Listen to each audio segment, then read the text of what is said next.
behind it, longevity, obesity, renal insufficiency, diabetes, hypertension, sleeping disorders, and more than that, sedentary lifestyle, they all could be contributing somewhere to the increased number of heart failure patients with preserved ejection fraction.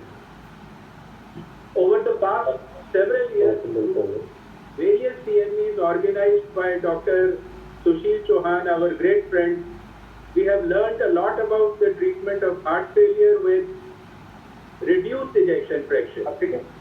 But today, we will be learning about heart failure with preserved ejection fraction and what is new in its treatment.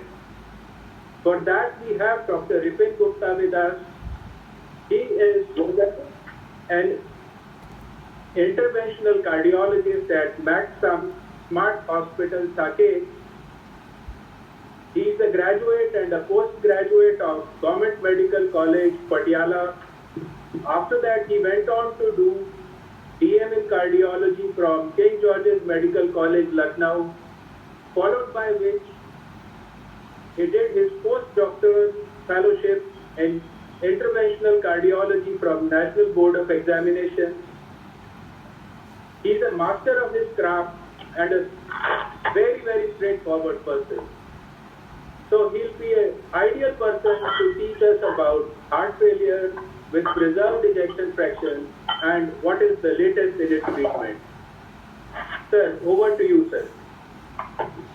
Thank you, sir, for the nice introduction. I think this is a topic which we all need to learn because as Dr. Paul has rightly said that heart failure with reduced ejection fraction, we all know the treatment modalities, how to diagnose, how to treat, and even therapies are coming every day which are very effective. But unfortunately for this entity, number one, the diagnosis is not very clear how to diagnose this entity. It is a very heterogeneous entity. That is number two.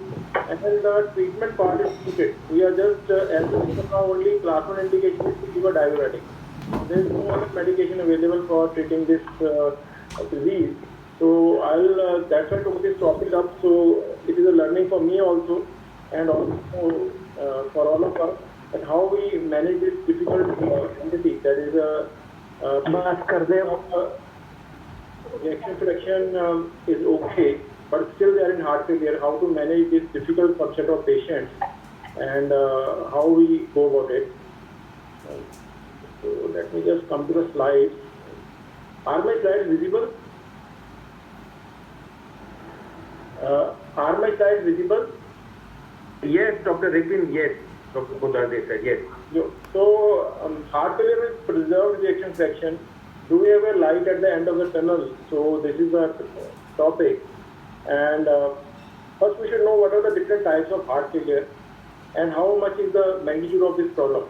So what we should know that generally when we say that when a patient is having heart failure, maybe the patient should have symptoms and or signs of heart failure, like patient should have breathlessness on walking, on examination he should have an LVS3, and along with that he should have at least one of the following, that is elevated BNP levels, or patient has evidence of pulmonary congestion.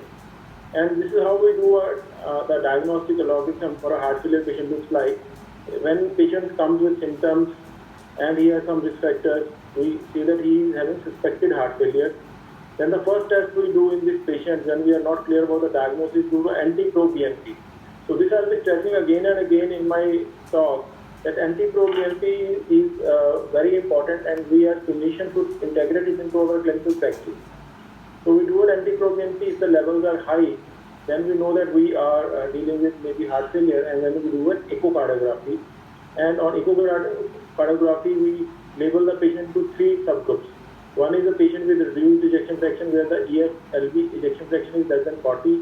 Then mid-range when the EF is between 41 to 49%. And heart failure with preserved ejection fraction when the LV ejection fraction is more than 50%. Now here the mistake we make is that we do not do NT-proBNP in our clinical practice. Patient has sign and symptom of heart failure, we'll do an echo normal, EC normal, we'll say okay, go to pulmonologist. It is not a heart failure. So I think the lacuna is less usage of NT-proBNP in our clinical practice, and I think we should change that We should start using this test like we were using troponin I or troponin T. As clinicians, we are all well versed with troponin now, but I think we should now learn to use NT-proBNP any patient with breathlessness where the diagnosis is not clear. We are not asking to get this test done for a patient with a known COPD with acute reservation, where Dr. Prashant is the person who is going to take care of this patient. But if the patient has symptoms of heart failure, he is a patient, obese patient, he is having diabetes, he is having atrial fibrillation and hypertension, and he now comes with breathlessness. Just the ECG echo should not be the test. We should also do an NT-proBNP, and this is how we diagnose the patient. So, HFPEF we all know is a known entity. HFPEF is the one which I am going to discuss, where the heart function is normal, but the ventricles have become stiff. So there is a resistance to filling of the heart. So heart filling is not proper. So that leads to more diastolic pressures. And old name was diastolic heart failure also. But now we don't call it as diastolic heart failure because there are other mechanisms also involved. It is called as heart failure with preserved ejection fraction. And we should know that heart failure is a big problem. 21 million patients worldwide, 108 billion is the cost of the therapy. 50% of the heart failure patients die within 5 years. So this is very sad, and this holds true for both forms of heart failure. So any heart failure patient, half will die within 5 years. This is a very, very important number to understand. And rehospitalizations, if they happen, then the number one cause is heart failure.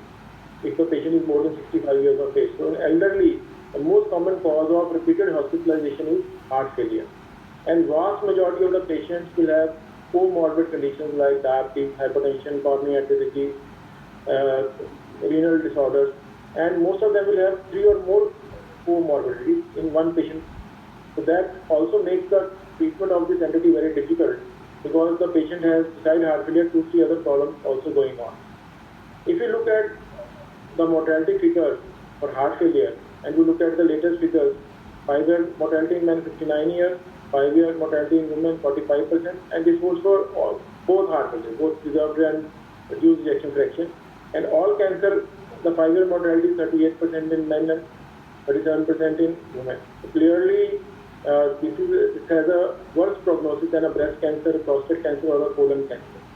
So heart failure should be treated like that. That is a serious problem.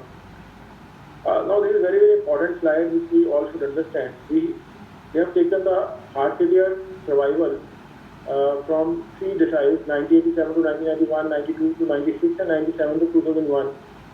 This is for HFPEF. And as you can see that as the time passes, the survival has improved. Blue line is the latest one and black line is the last one. So clearly with passage of time, with newer therapies coming in, survival has improved. But here, for preserved ejection fraction, the survival is same. So we even now are treating the patient same way we were treating around 20-30 years back because the therapeutic treatment is not available as such.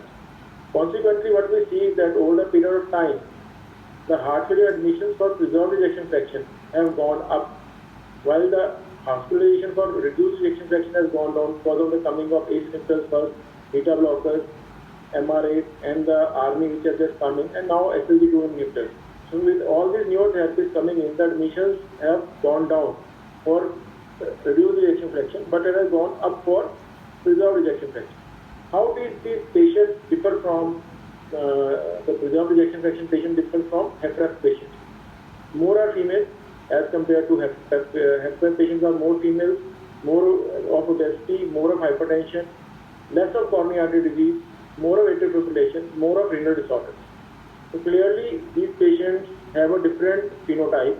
So this is a HFPEF patient, this is a HFPEF patient. Myocardial infarction, smoking, men, these are all common for HFPEF. Obesity, aging, elevated NT-proBNP is common for both, but atrial fibrillation, renal dysfunction, women, hypertension, these are all more common with HFPEF patients. So clearly, they intermingle with each other, but some features are unique for each. And a newer concept in pathophysiology of HFPEF is that all these factors, hypertension, diabetes, obesity, chronic kidney disease, atrial fibrillation, they lead to a systemic inflammation.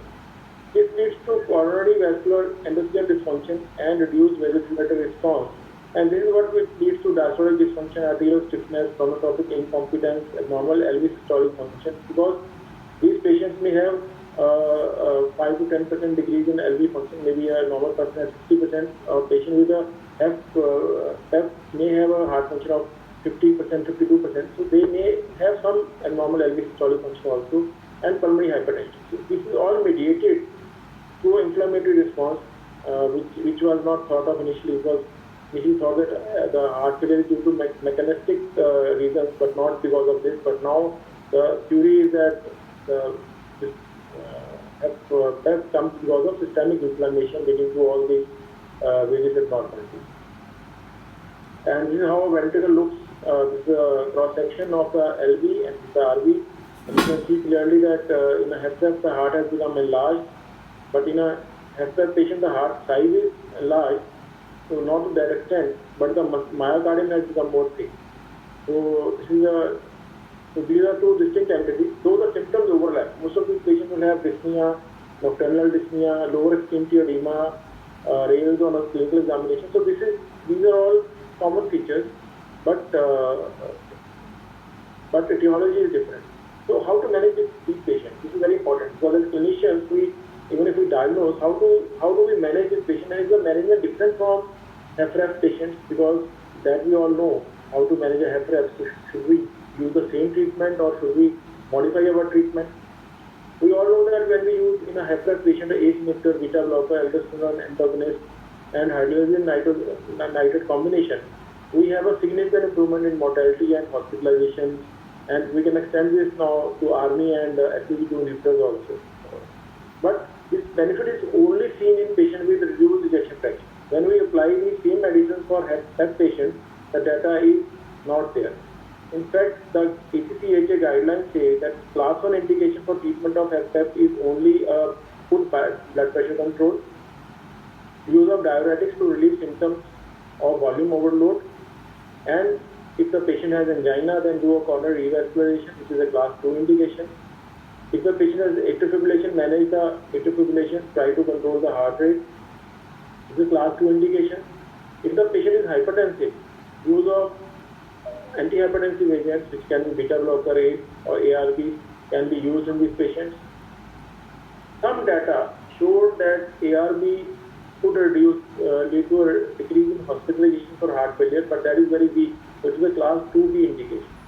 So what we see here is that on the other side with HFrEF, we have a long list of medications available, but for HFrEF we have only one medicine, diuretic.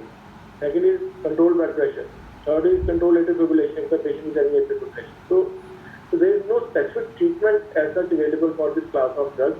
We will just come to this one by one. One is treatment of volume overload and congestion. How we do that?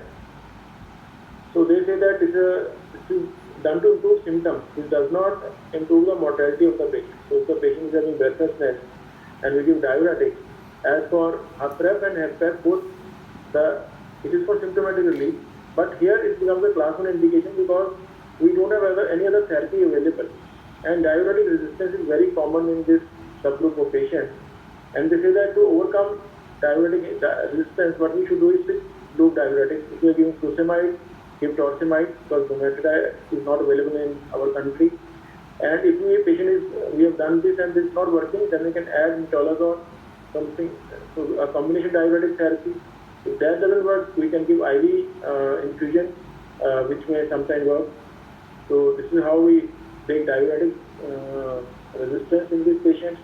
And for treatment of hypertension, what they see is that if the patient is treated properly, hypertensive patient, his chances of developing heart failure decrease by 50%.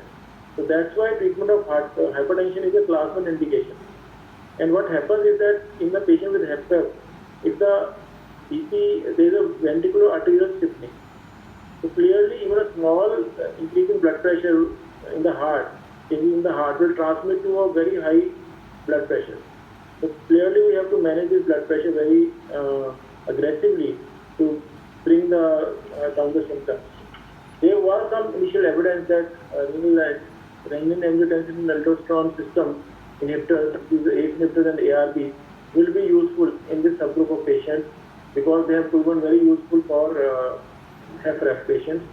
and various studies were done like charm preserved, DHS study with brendopil and eye preserved with irbesartan, but data was not encouraging. There was no significant improvement, no mortality benefit. Some trend towards decreased hospitalization was seen in charm preserved, but that was again not statistically significant. So clearly, ACRBs do not have a special role in management of HFPEF patients. But very important data which came from SPRINT study was that if we go for more aggressive control of blood pressure, that heart failure incidence is reduced even further as compared to conventional control. So clearly, aggressive BP control is the key if you want to manage these difficult subgroup of patients. So clearly, no mortality benefit when we use RAS inhibitor, and treatment here can reduce hospitalizations, but this is a class more stringent control is what is required in this subgroup of patients. Now coming to MRA. MRA is again as a important role in HFPEF. I think can we put it on mute so that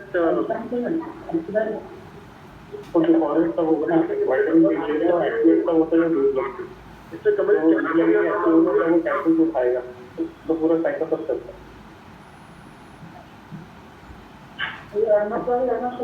उसको बात लाएंगे आप देख लेंगे अभी सबसे बड़ा थोड़ा सा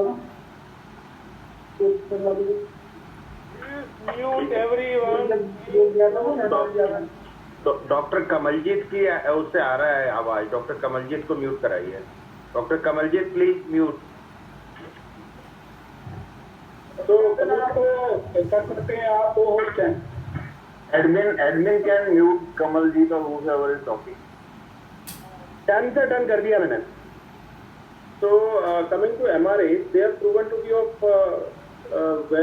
great role in HFpEF patients, and it was thought that they will have a similar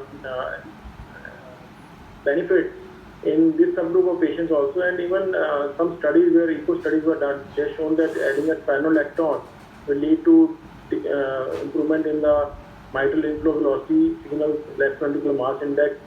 But when a study was done, TopCat study, there was no difference in that from cardiovascular causes.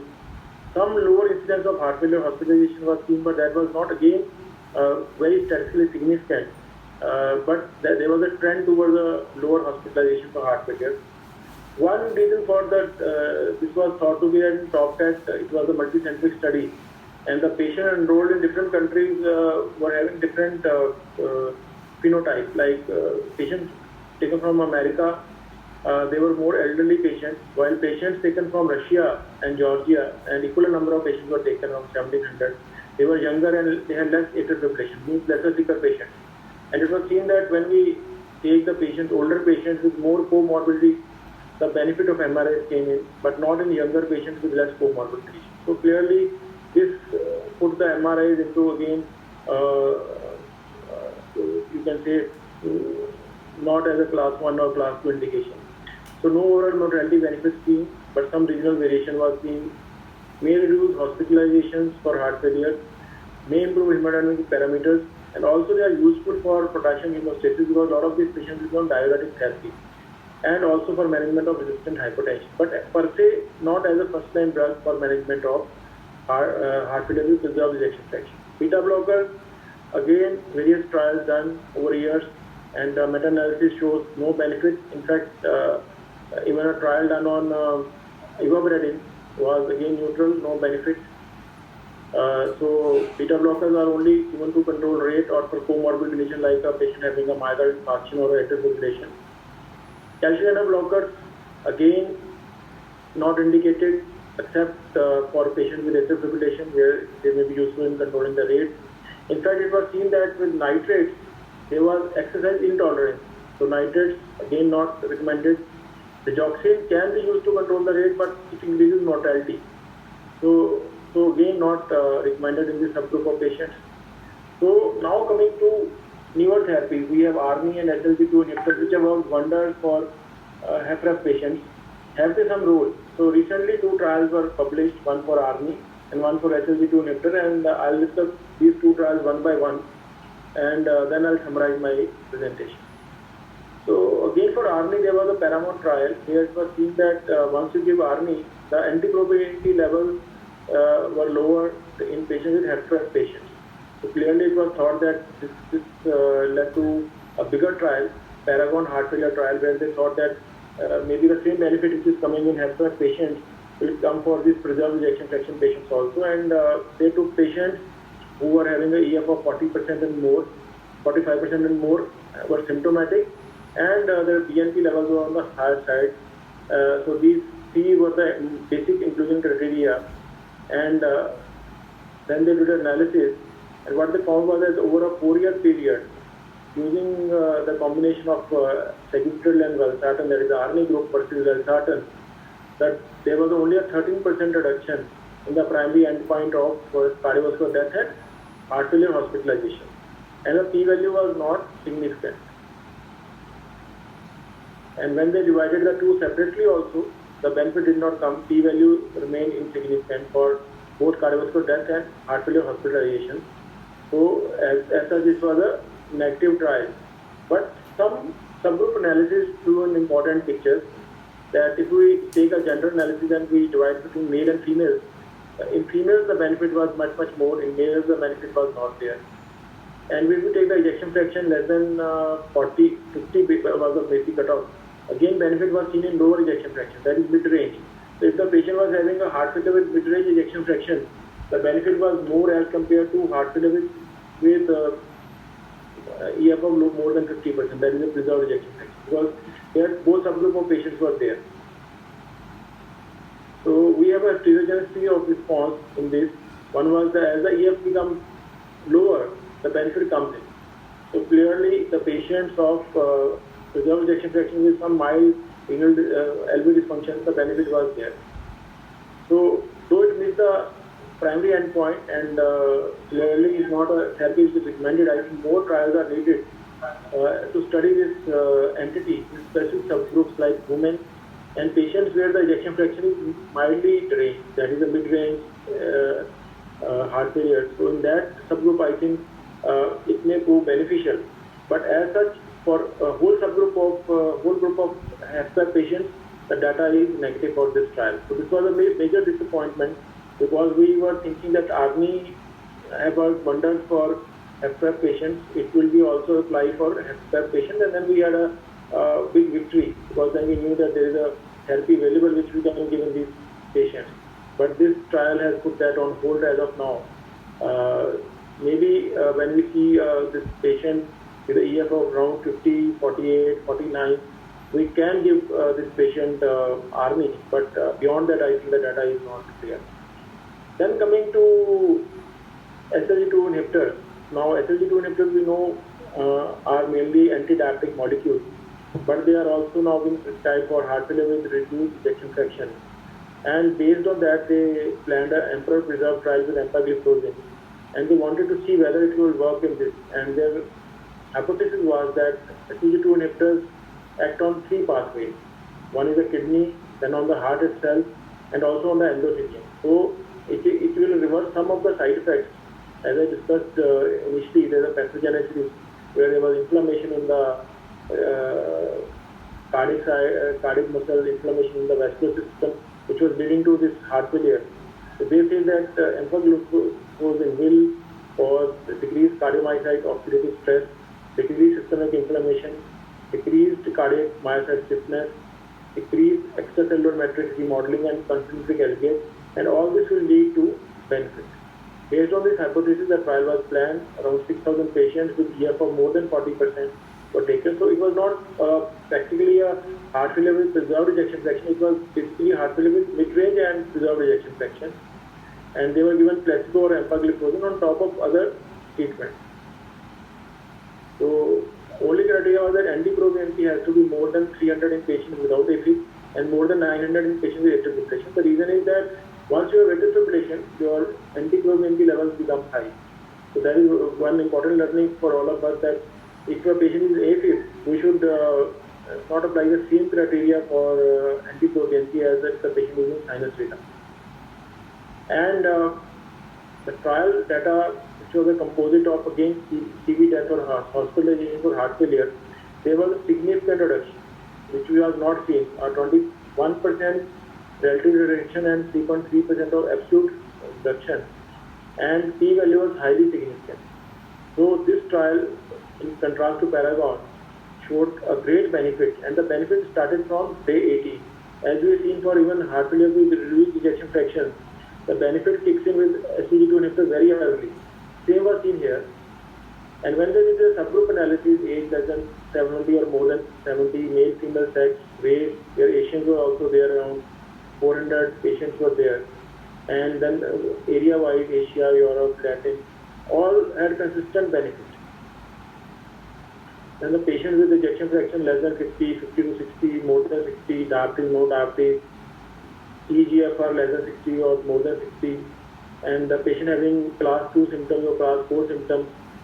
So all the, or ischemic, non-ischemic, all subgroups benefited.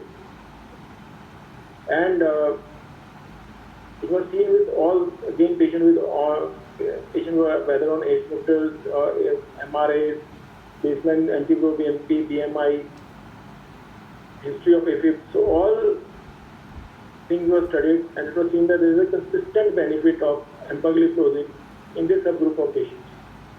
And it also reduced the risk of first and recurrent hospitalization for heart failure by 27%, which was a secondary endpoint. Again, value was highly significant, p-value less than 0.001. So, and as we have seen for our patient with HFPEF, empagliflozin has a protective effect on the kidney, and this effect was seen here also. You can see that the decline in EGFR was slower as compared to placebo. Major adverse events were not there. Some increase in symptomatic hypotension was there, some increase in UTI, some increase in genital infections, which we can expect, but otherwise there was no major adverse events. And if we compare this data of Empress Preserve along with other trials, we can see the benefit which we saw here was 21% risk reduction, which was highly significant, p-value 0.003. And if we take Paragon, which compared Army, Topcat, which takes Spironolactone, iPreserve, which takes irbesartan, Pepsip, CHF, which takes Rendopil, and Charm Preserve, which is Candisartan. Nowhere the value of p-value was significant, the risk reduction was also very modest. So clearly we now have a winner in our hand in SGLT2 inhibitors in the management of this subgroup of patients, and I think the newer guidelines will put them as a class 1 indication for management of this patient along with diuretics. So maybe we can reduce the dose of diuretics and use more of SGLT2 inhibitor in this subgroup of patients. This is just a slide which tells you that once we talk of heart failure with preserved ejection fraction, we are dealing with a very complex anatomy of patients. So there could be a patient who is overweight, obese, with metabolic syndrome and type 2 diabetes. There could be a patient who has additional blood pressure problem or additional renal dysfunction or additional CAD. Then his symptoms may be just lung congestion, he can be having a chronotropic incompetence, he can be having a pulmonary hypertension or skeletal or muscle weakness or atrial fibrillation. The treatment will vary according to the metrics which we see here. So clearly we are dealing with a very complex anatomy, and we have to modify our treatment accordingly. And that's why the trials till now, before the SGLT2, showed always a heterogeneous effect, because the molecule working in one subgroup of patients, it was not working in another subgroup of patients, so that created a lot of confusion. So we should always individualize our treatment when we are dealing with this difficult subgroup of patients. And so summary of treatment is that patient having volume overload, we give diuretics. For heart rate control, we give beta blockers, verapamil, bitazem. We can give for hypertension, antihypertensive, all are good. And atrial fibrillation, we can maintain sinus rhythm with the help of either antiarrhythmics, or even we can do a RF procedure to do that. And now I think the another addition will be adding of a SGLT2 inhibitor in the treatment of this group of patients. So my take-home message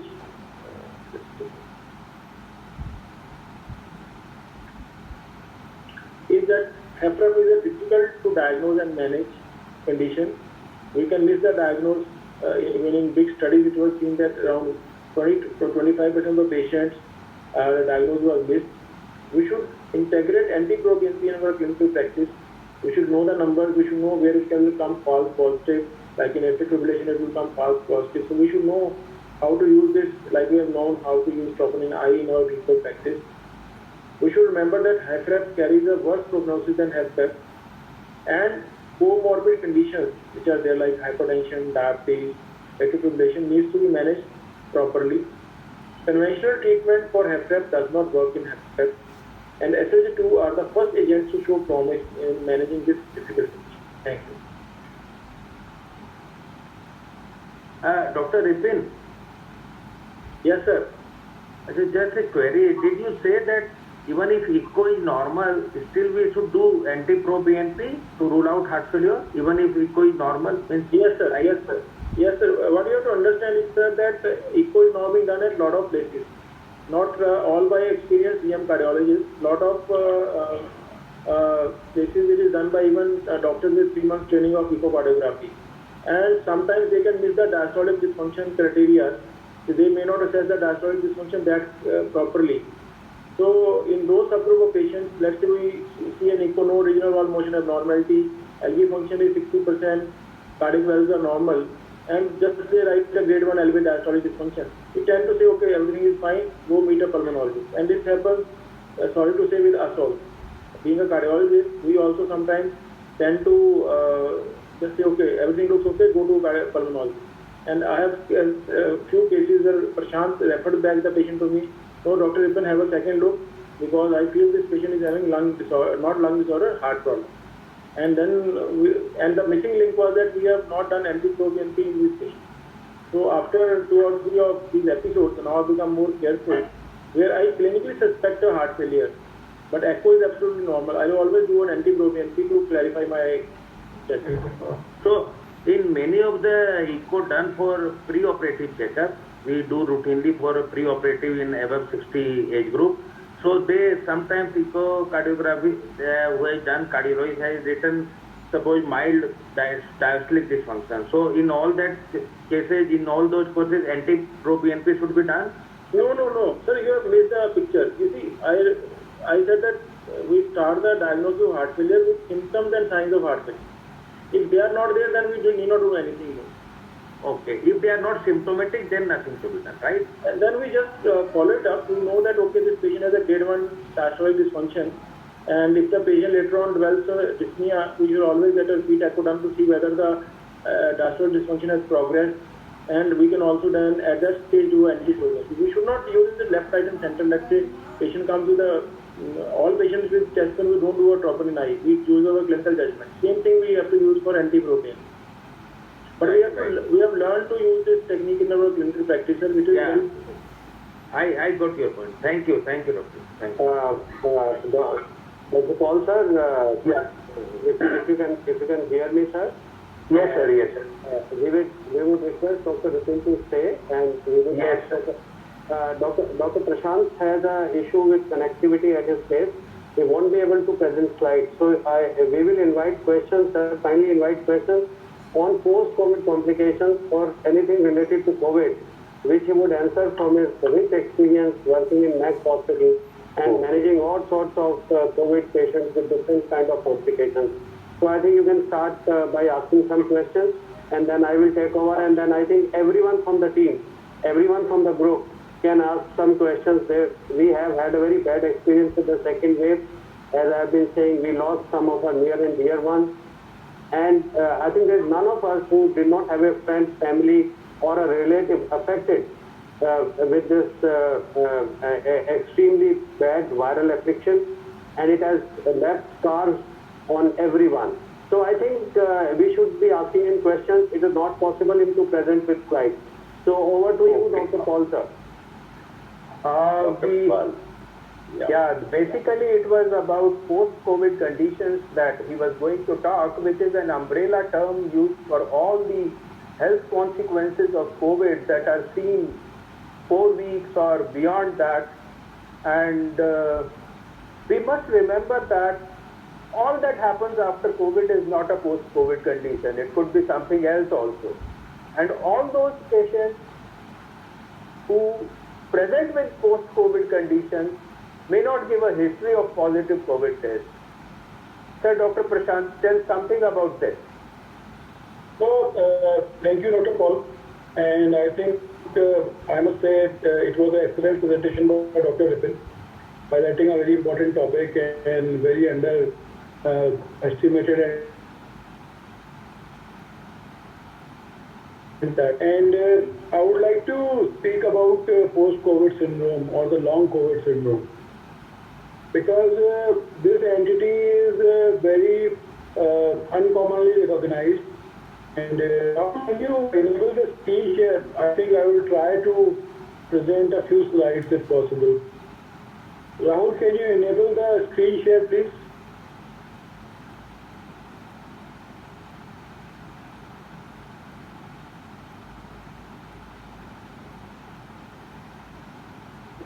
I'm not able to screen share.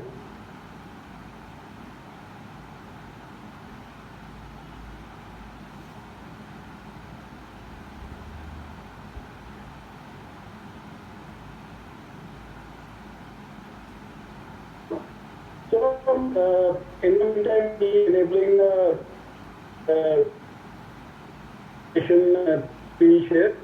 So, post-COVID syndrome is defined as any abnormalities, symptoms, and signs which are present beyond 12 weeks of the onset of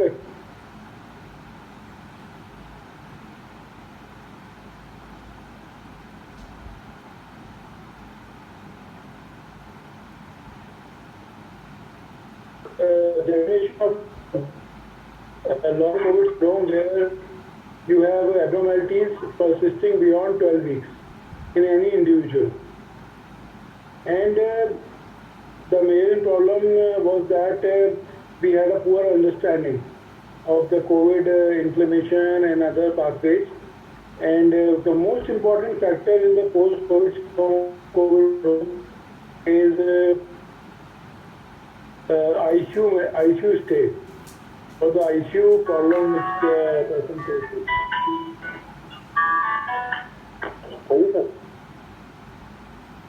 Enable कर दो यार screen share. अच्छा आपने करना sir.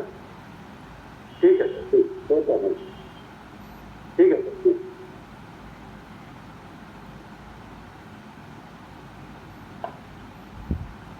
So there are various causes of the long COVID syndrome, like ICU stay, and the symptoms and signs are general, like fever, muscle weakness,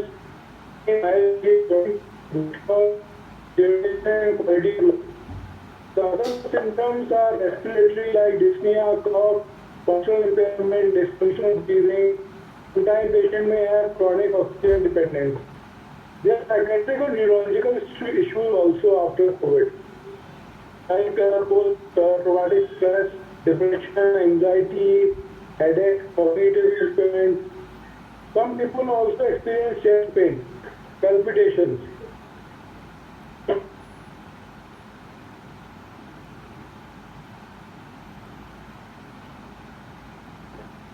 So this is also a feature of the long COVID syndrome. Like chest pain and palpitations. Then you can have a personal impairment. Patient may continue to have anosmia, dyspnea, even after COVID. We have seen many patients complaining of loss of taste after 1 month or 2 months.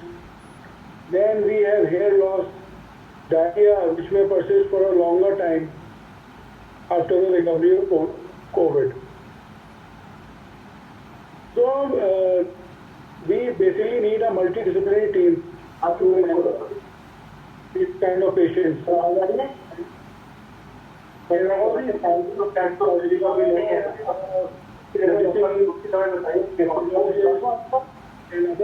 clinicians who can manage. So I can which you can ask, because I believe there's a lot of disturbance in the background, and we can have a few questions. Good evening, Dr. Prashant. Dr. Martin, can I ask a question? Dr. Prashant, I am practicing with thyroid disorder. What is your experience of having changes in thyroid levels of the patient, particularly thyrotoxicosis.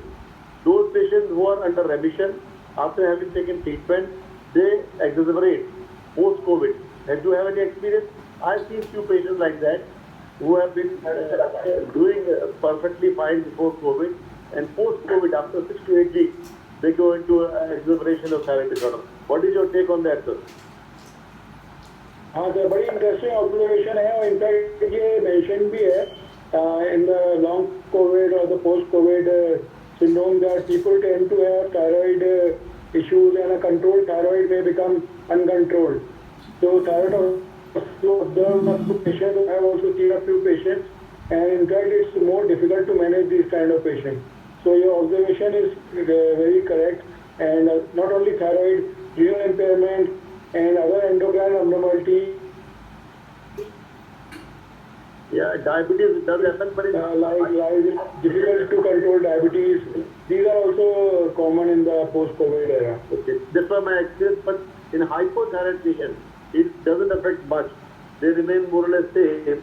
But being an autoimmune disorder and the autoimmune changes with COVID, it may be a long-term impact on the hypothyroid also. Thank you. This is my experience I shared with you. Thank you.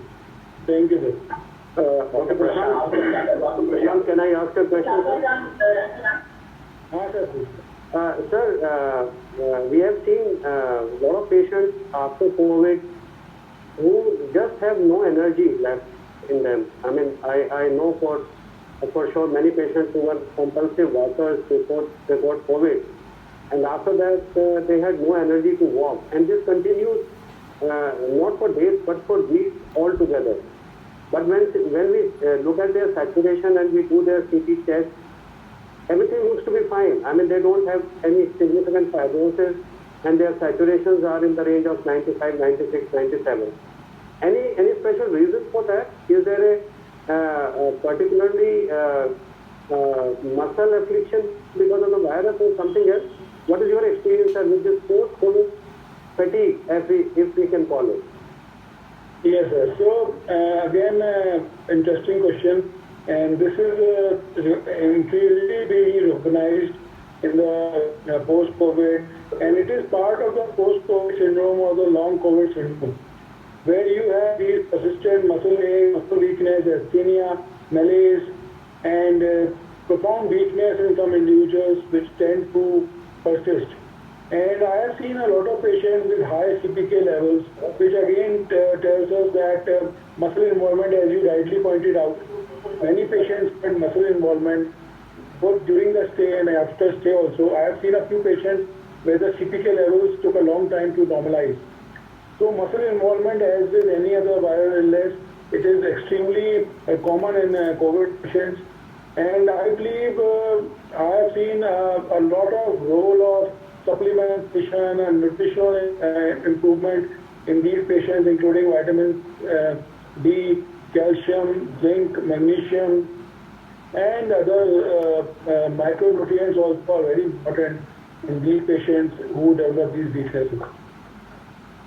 Dr. Prashant. Just a minute. Sir, you mentioned about this CRP level. Is there a timeline when we should expect CRP levels to fall back to normal in COVID? Yes, sir.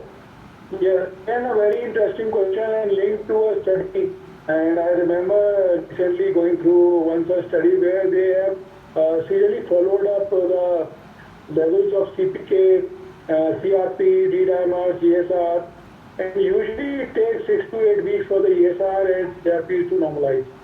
So this is a time frame where things can normalize, because we have seen patients who got treated were perfectly fine, and then they come up with a lab report showing a high ESR and CRP, and I always examine the patient and I always tell them that ESR and CRP take a longer time to normalize, and this has been shown in the various studies also. So 6 to 8 weeks is what we should look at for the normalization of these values. Sir, that brings me to my next question, sir. Dr. Kanda, sir, the last question, sir. Then I give it to you, sir. Sure. Sir, as you mentioned about CRP, and you mentioned about D-dimer also, sir. But we know the standard of care for using anticoagulants in elevated D-dimers in COVID is some people use it for 28 days, some people use it for 42.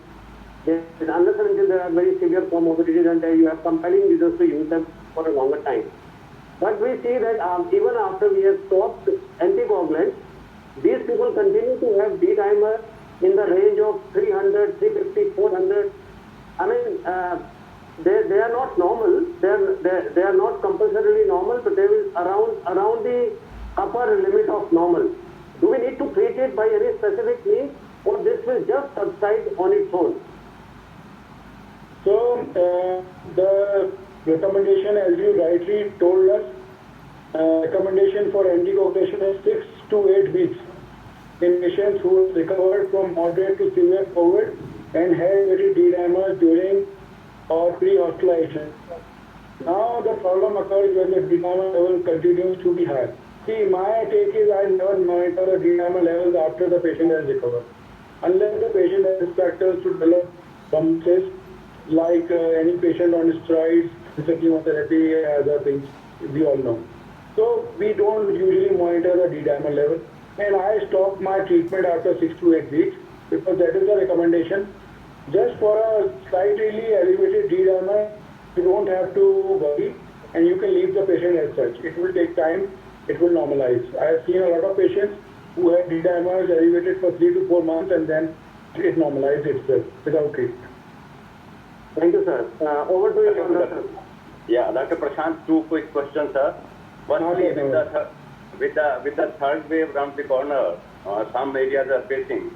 What is your take home for the booster dose of the vaccination for the health workers? It has been recommended in some of the social media, or some of the studies are coming. So what is your take home? Should we plan for a third dose? And if third dose, will it be the same medicine, same one, or a cocktail? So this recommendation has still not come. But if you ask my opinion, I will get my COVID antibody level done. And if my antibody levels are sufficient, I will not go for a booster dose.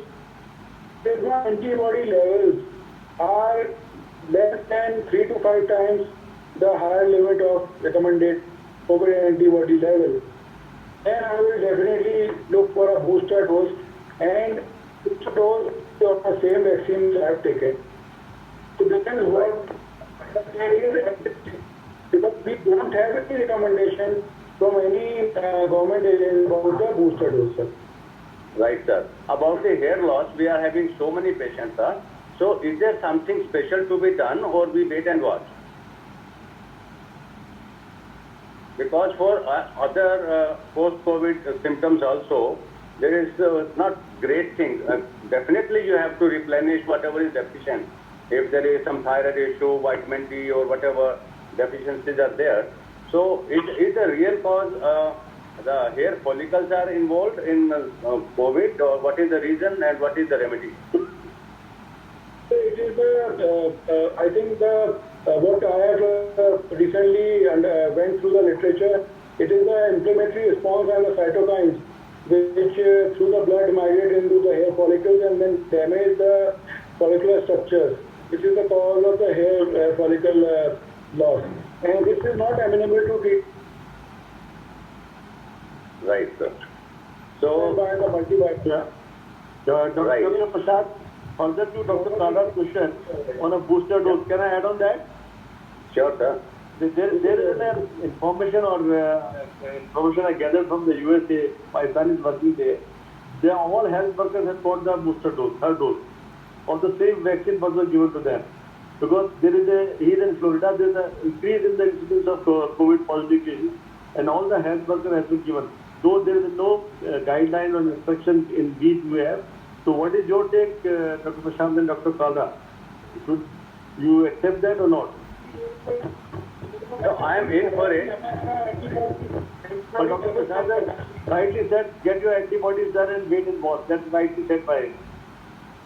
But sir, antibodies. Dr. Kalra, sir, I will just interject, and then, sir, I would like to have an opinion from all three of you. Sir, there is also a thought process that says that the IgG antibodies which are being routinely done after these antibodies disappear, and they are bound to disappear in almost everyone after a certain timeline, then the cell-mediated immunity takes over, and that cannot be measured. That is not being measured in the routine antibody testing that we are doing. Then they say that there is a difference of opinion whether we require a booster dose or we do not require a booster dose, because people say that the cell-mediated immunity is good enough to protect you from further infections in future because of the cell memory that they possess. Your comment, anyone can comment, sir, Dr. Kaldra or Dr. Prashant, any one of you, sir. From my side, cell-mediated immunity, of course, there are measures to measure it also, but it is more in our mind. Like we have a vaccine every year. So since the virus is mutating, the newer strains may not be as good protection may be available with the cell-mediated one. So I would go for a repeat. Like we would get a flu vaccine, it's kind of flu only. So I will not be surprised if it is every year. Okay. Dr. Prashant, your take on that, sir? About the cell-mediated immunity thing, sir. But all the recommendations of the booster doses all have been based on the antibody level. So that's about what the recommendation is, and the recommendation is the antibody level. And I am not because the booster dose unless my antibody level is done. Because we don't know what the booster dose does. The trials are ongoing. It is very primitive. It is actually a fear-driven vaccination booster.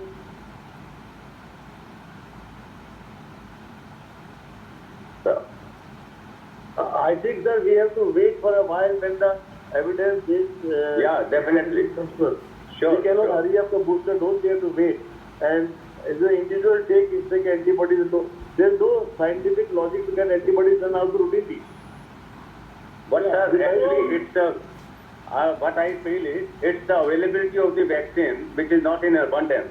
When the vaccine is given to all, you will definitely find a very strong recommendation to have a booster dose soon. Because since the recommendation, I think we all will have to get the booster dose because the antibody levels in any way last. Yeah, there is a life to it. Dr. Prashant sir, can we move from this topic to another very important topic in post-COVID complications, which will interest everyone, sir? Thank you, Dr. Kalda sir, for asking wonderful questions.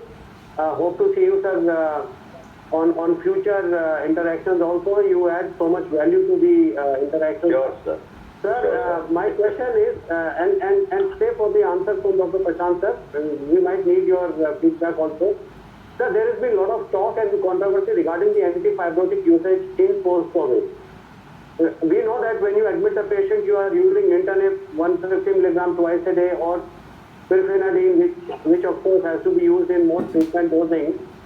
So what is the ideal timeline for using antifibrotic therapy, and what are the guidelines, what are the targets that are we trying to achieve? So, and how do you titrate it? With what? With any process which can measure lung stiffness, or CT scanning, or plain PFTs, or ventilation perfusion scans. What is the way to titrate it, sir? And what is the ideal timeline to use antifibrotics? So starting with the first.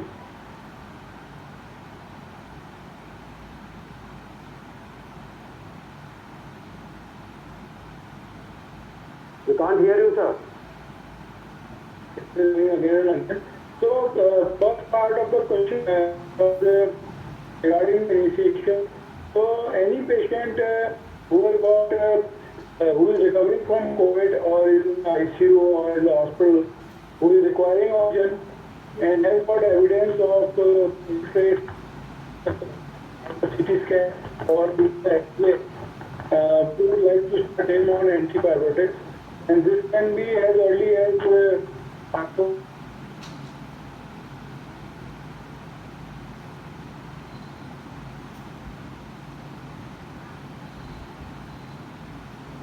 lost you, sir. थोड़ी दिक्कत हो रही है sir network तो मेरे ख्याल के as soon as 7 to 10 days you can start the diuretic therapy, and the monitoring can be done by the liver function test, and usually the antifibrotic responses are slow, so it happens usually after 2 to 4 weeks, and during this time to measure the pulmonary function test, you can go for the diffusion studies. Along with the PFT we can do a walk test, and we can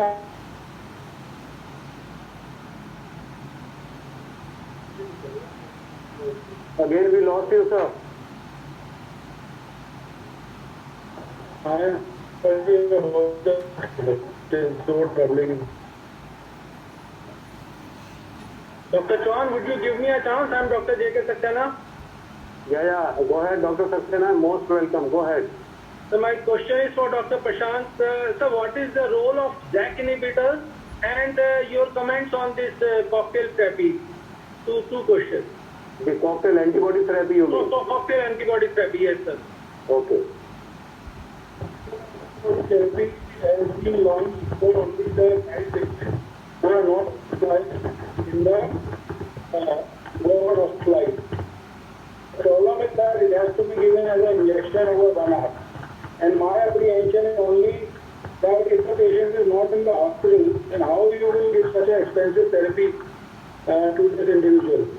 Otherwise, the recommendation is for mild patient who is not hospitalized, and it's a very effective therapy, and it is evidence-based, and we are looking forward to use it in our patients who are mild.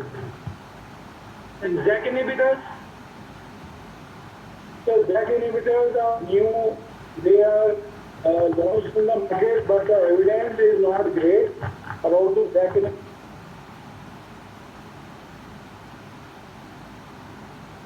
We are losing you again and again, Dr. Prashant.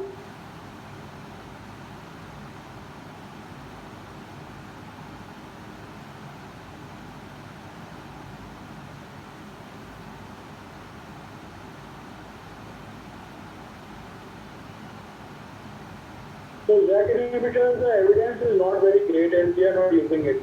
And it is also not recommended in all the guidelines. So it is a long time where we are confident with the JAK inhibitors. Sir, I have a question. I have a couple of patients who have come to me a few months after COVID. They have fever which is going on, and none of the tests is showing anything. Sir, could this also be a part of post-COVID response? How do you go about it? I think I just lost it.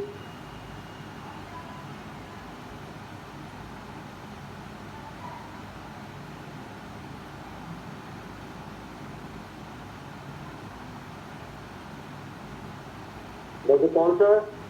Anji, sir. I think it's time to...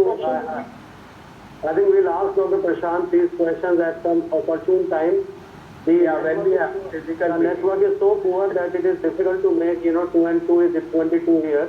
So, you are asking some questions, we are getting some good answers, but not able to correlate them perfectly.